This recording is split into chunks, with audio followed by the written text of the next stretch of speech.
Welcome to a parallel project training APM project management qualification podcast based on the APM Body of Knowledge 6th edition.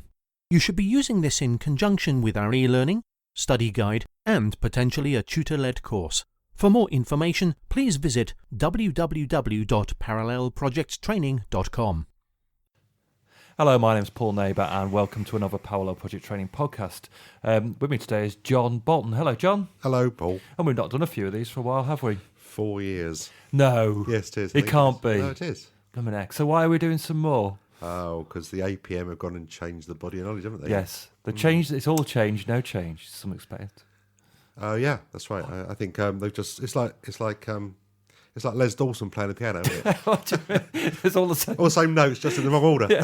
So I've got the pack of cards, they threw them in the air, and they've all come down in different order. So we did debate whether we should actually do some more podcasts or just run with the existing ones. But we thought, I think it doesn't hurt to have another look at it, does it? Because some of the questions have changed a bit, and I think things have moved on from the time when we did the last lot. So you want people to have the latest and best stuff to work from, really, because it's not fair otherwise. So yes. I thought, I think it's a good idea.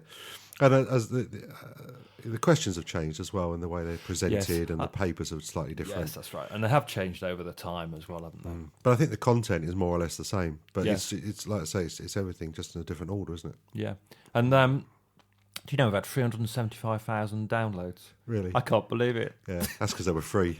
Yes. Yes, that's right. Yeah. If they'd have been a 5 each, we'd have 2. Oh, my God, if they'd been a 5 each, I could have retired by now. Yes. Right, yeah. So what we're going to do... I think it's worth saying to, actually, before we go any further, is when we did these before, we had no idea how successful they were going to be. No. And all the feedback and everything else has been fantastic. We've had people in the Masai Mara doing it. We've had people on nuclear submarines and all sorts of places doing our podcasts, which I think is amazing. Yes. And sometimes I think people have bought the book, bought the study guide and done the podcast and passed. And we've not known about it because they didn't do the exam with us. Yes. So we only see the people that we train directly, Yes. So, yes. Anyway, I think that sort of commend it to the house, really. Because we sold, how many books did we sell? I've no idea. Oh, I think it's thousands. It's thousands. Thousand a year. Yeah, So I did do the numbers. I think about sort of 1 in 3 people that do the APMP use our book. Our book. Yeah, so that's a pretty good, pretty good stat, really. Yes. So this podcast we're going to keep short. So our resolution for these podcasts is short but sweet. That's right. Yeah. So we're not going to waffle on like we normally do. So that's all for now. Bye. Bye. Right. So what this podcast is going to be about is basically how to use the podcast, the study guide, how the exam is structured, how the questions are structured, and what the new syllabus looks like, basically. That's right. And I think it's worth mentioning also that there's 2 kinds of audience, probably more than 2, but anyway, 2 major ones. That's the people that come on our public courses. Yes. And then there's the corporate clients, so the people where they get signed up by their employer. And they're more or less the same, except that in terms of finding your way around the material as a public person, you haven't got a support of a load of other people. Yes. And quite often you're doing it on your own. So yes. I think we need to just be aware of that. But the thing to make clear is that the slogan of the company really is with you all the way, isn't it? And the study group on the website is a really valuable place. So if you are doing this as a public delegate, you should make as much use of that as you need to, because it's really, really good. And there's hundreds and hundreds and hundreds of sample questions and answers and all sorts on there. Yes. So when you sign up for that, you get that. But if you're a corporate client, you get that as well. Yes. Except you'll be probably within a group of other people that are doing it together. So it's just worth mentioning that, I think. And the other thing we've discovered is that different people like different modes of learning. So I'm talking about the parallel project training system, really. So most people, the feedback I've had, they really like the book. Yeah. The book is put us all the foundation of what everybody uses. And then the feedback on the podcast has been very good too. People really like the podcast. The e-learning gets mixed. Some people rave. It's like Marmite, really. Some people rave about it because it just suits their learning style. Then other people sort of don't really get involved in it very much. Mm-hmm. And then I think the study group, like you say, is quite useful. But then again, there's only it takes a bit of engagement, I think, to start. Some people like social networking. Some people would rather spend the time reading the book, and that's okay. We're happy with that. So whichever mode of learning you right. like. Yes, I think it's worth just a little bit of background to what the APM have done. Yeah, I mean, we're recording this in January 2014. So, and the reason that's important is the APM have always called this exam the APMP. Yes. And people always say, what does the APMP stand for? And the answer is absolutely nothing. Probably in the mists of time it stood for something, yes. but it lost its reference to anything meaningful. But the APM, as part of the refresh of Box 6 and also bringing the qualification up to sort of academic standard, is they're going to change the name of it. And they're going to call it the Association for Project Management Qualification. The So it's a bit of a mouthful. For Project Management Qualification.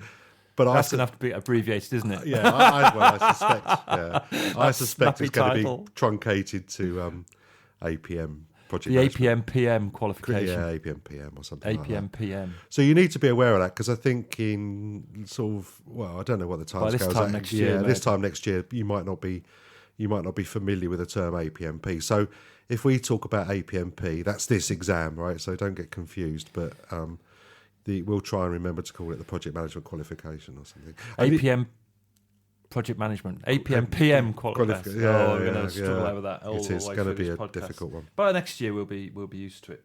Good. So should we talk about Box 6? Do we want to touch on the changes in Box 6 a little bit? It's not that relevant, really, is it? I mean, if you're new to all this, then you might be wondering what we're talking about. The APM produce a thing called a body of knowledge, so it gets truncated to BOK, B-O-K. And that sort of contains all of the things you need to know, really, to be a project manager. Yes. It's a bit naive to think it contains everything. It's a guide to the sorts of things you need to know about. And as a consequence, the APM offer exams around that body of knowledge. But the body of knowledge is not a study guide. It's just a reference book. Yes. It's just a guide to where you've got to go. So there's not enough in there to answer the questions. Yes. So we've written the study guide to try and fill the gaps. Pad it out. Yeah, fill the gaps. Fill the gaps. And you can go and buy the BOK if you want, and I'm sure the APM would love you to do that, because it will swell their coffers by about 20, 25 quid. I'm not sure from the point of view of the exam whether it's hugely valuable, but I'm not going to say don't buy it. I'm not going to say desperately go and buy it and read it cover to cover.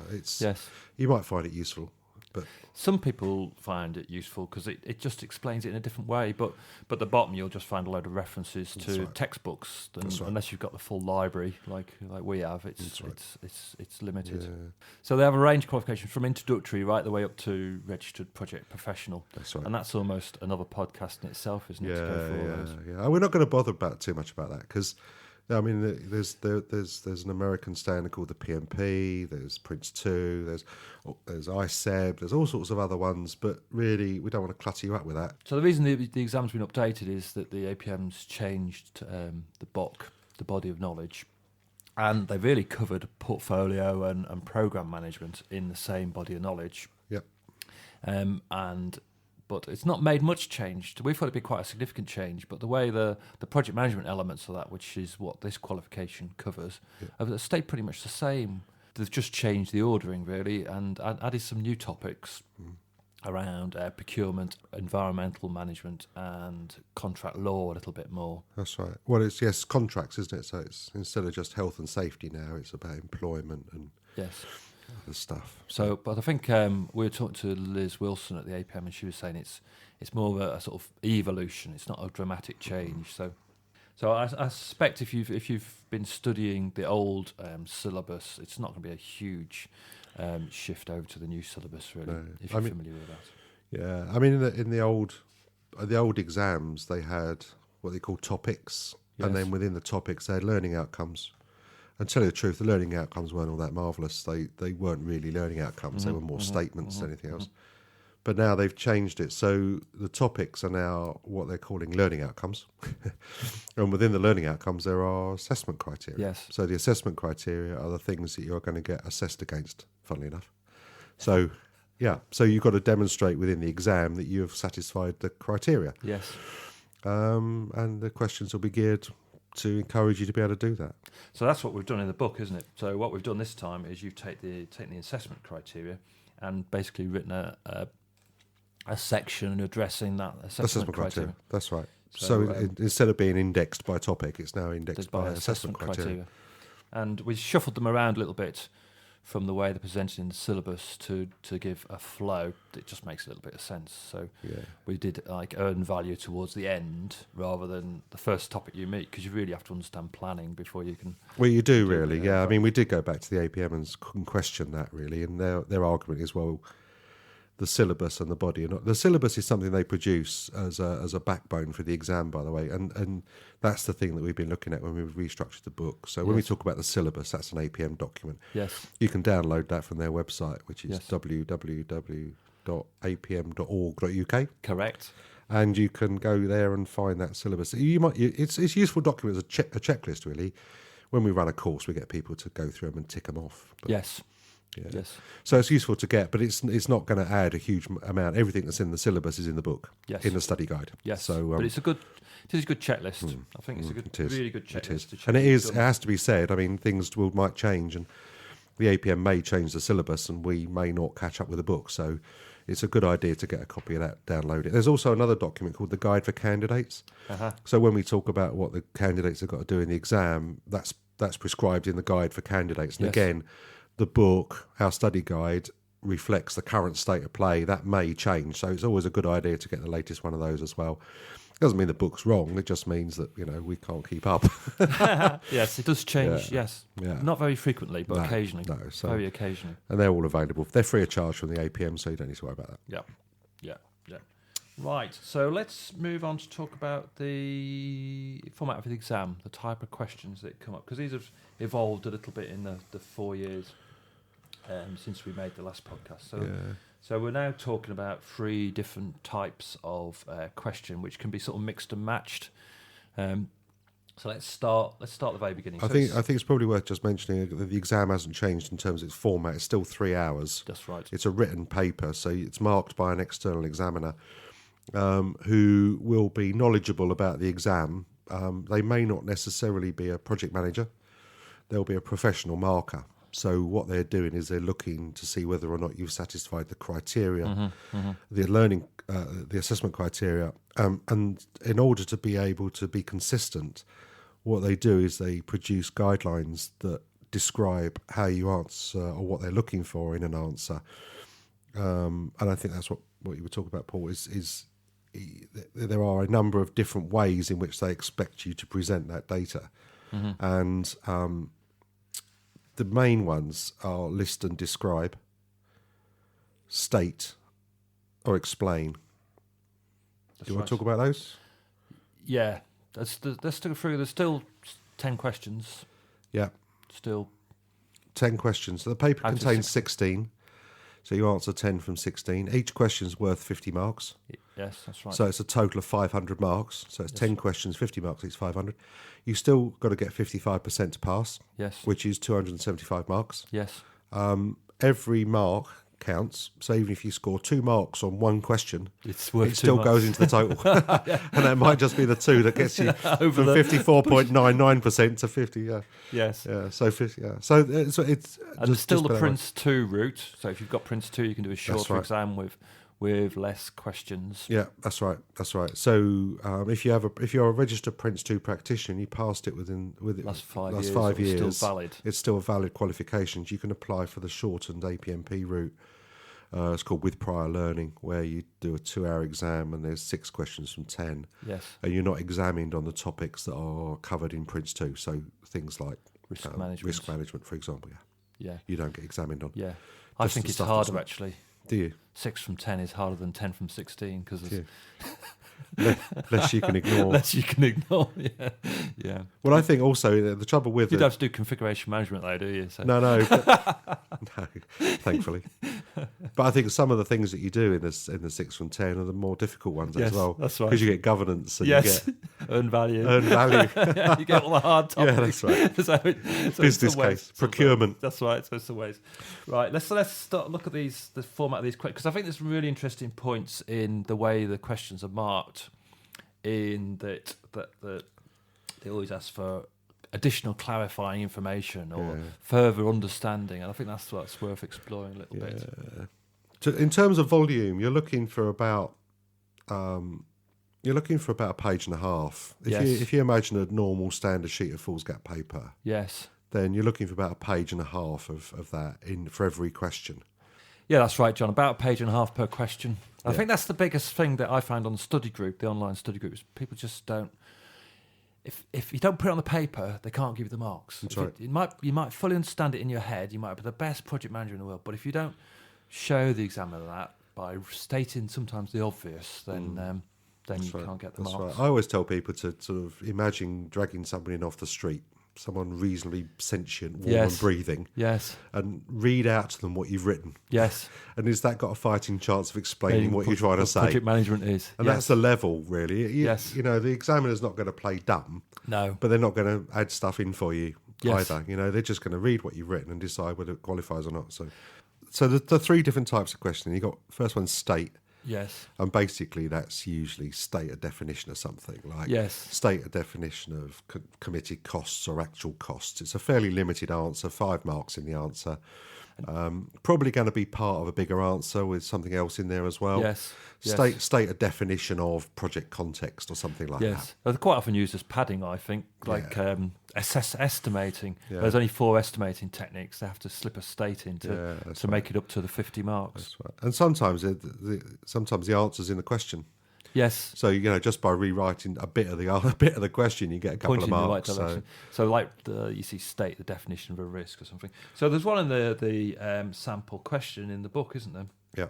Under budgeting and cost management, it says the first part, within a project context, state the meaning of each of the following: committed cost and accrued cost. That's right.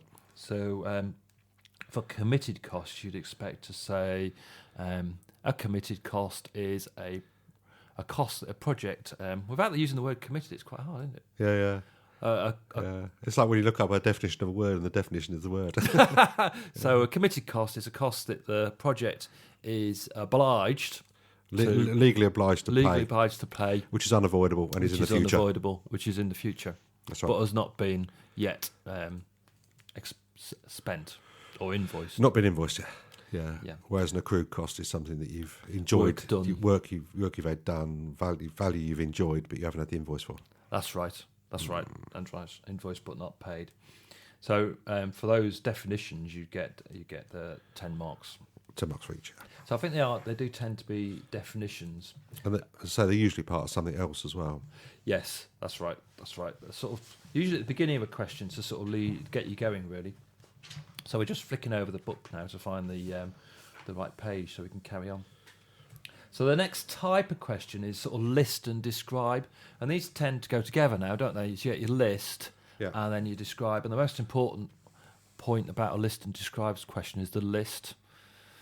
So, because you get 3 marks for each item on the list, so that's like 15 marks. That's 30% of the marks for just writing a list. Yes, that's right. So, list 5 risk identification to see if you can do this. List 5. List 5 brainstorming, checklist, prompt list, assumption analysis, Delphi technique. Oh, I knew you were going to say Delphi. Technology readiness levels.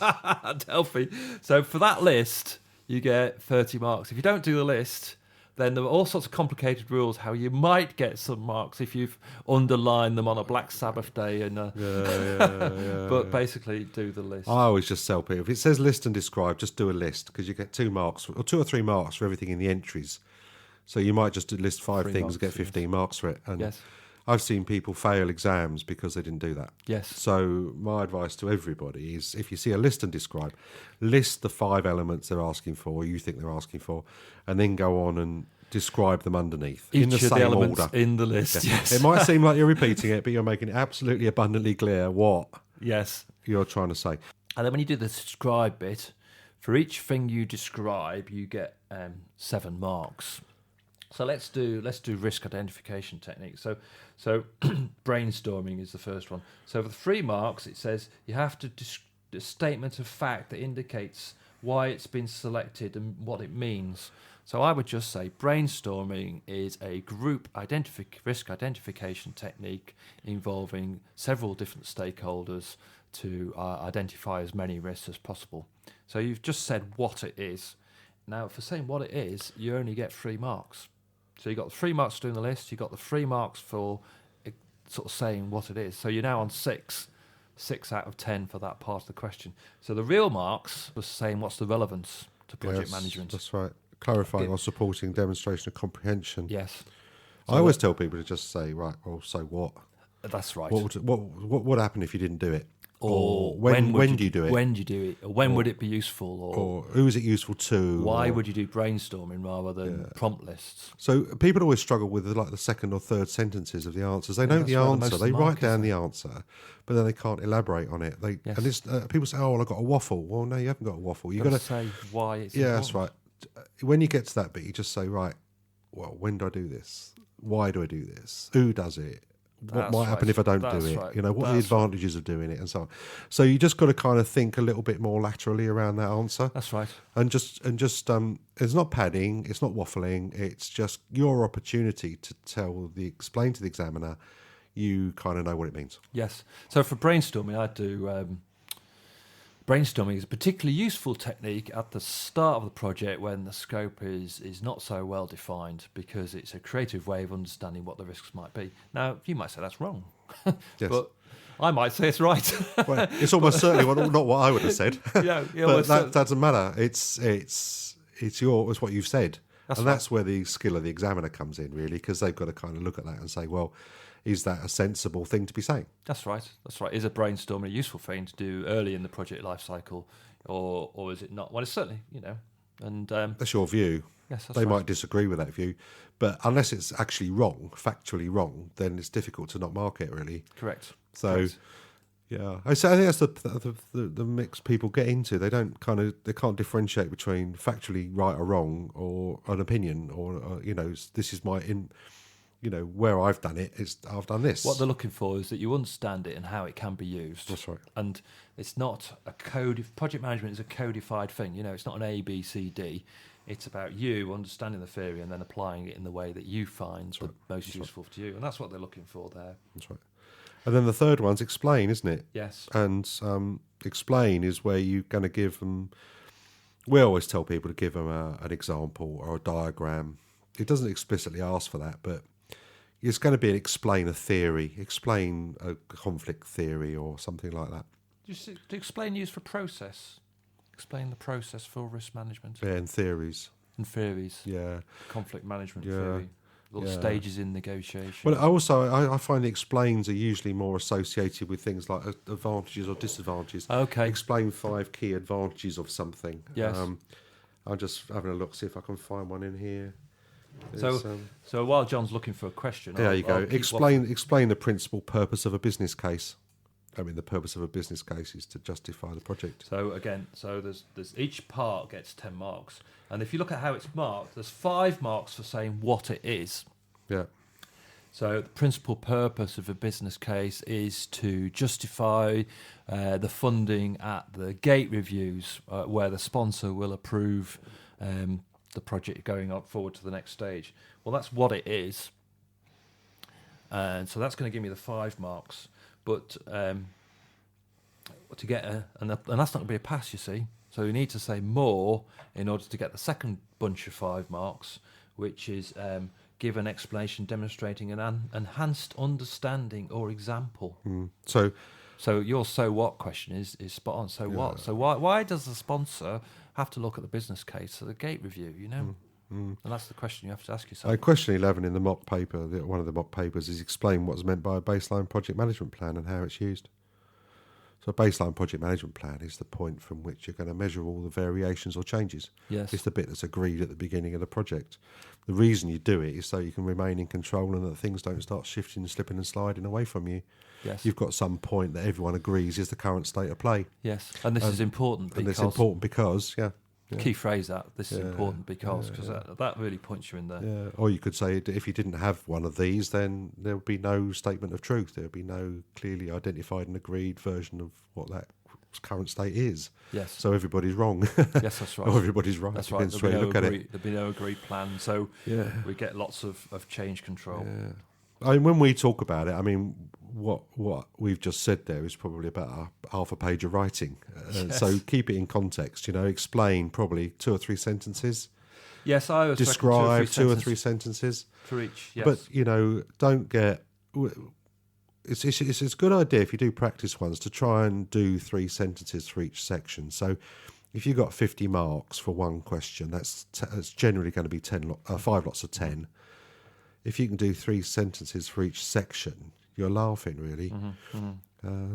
Because in the exam, you'll probably end up doing 2, which will probably be more than enough. Yes. It won't be as good as you can do, but if you pitch for 2 now and end up doing 1, then you're going to fail. Yes. So there's a really good example in the book, actually, to give people a feel for what the length should be and what the examiner's looking for in terms of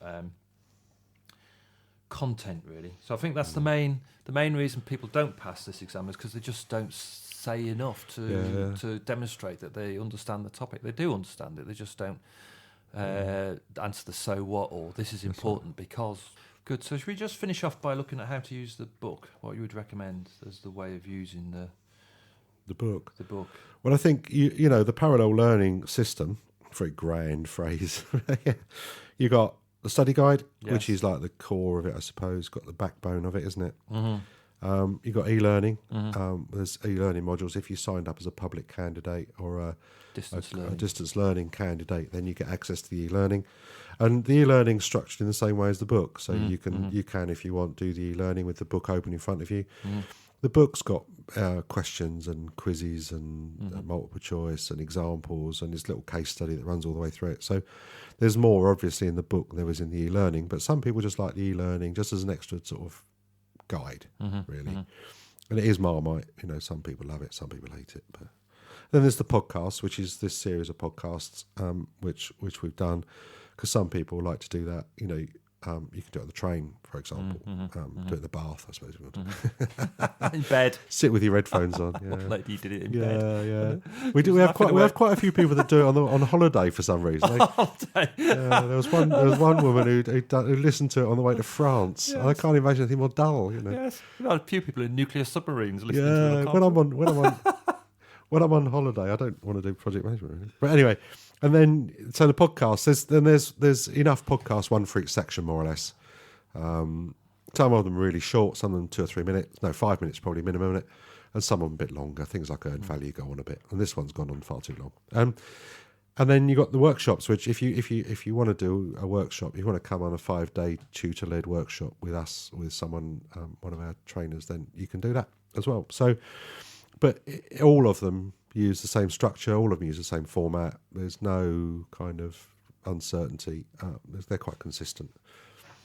And then there's the study guide, the study group as well on the website. So you get registered for that, and you log in, and you can see, what's all this about. And if you search it, there's a little search engine in there. If you go and search for something, you'll find, oh yeah, I see. Okay, so there's that, that's what someone has answered, and that's what someone said about it. Yeah. Good. So should we wrap it at that point? I think we should. And move on to crack on with the topic. The actual details. Topics. Yeah. Great. Thank you very much, John. Cheers, bye. We hope you enjoyed this podcast and found it informative. To order a study guide, e-learning, or a tutor-led course to go with this podcast, please visit www.parallelprojecttraining.com.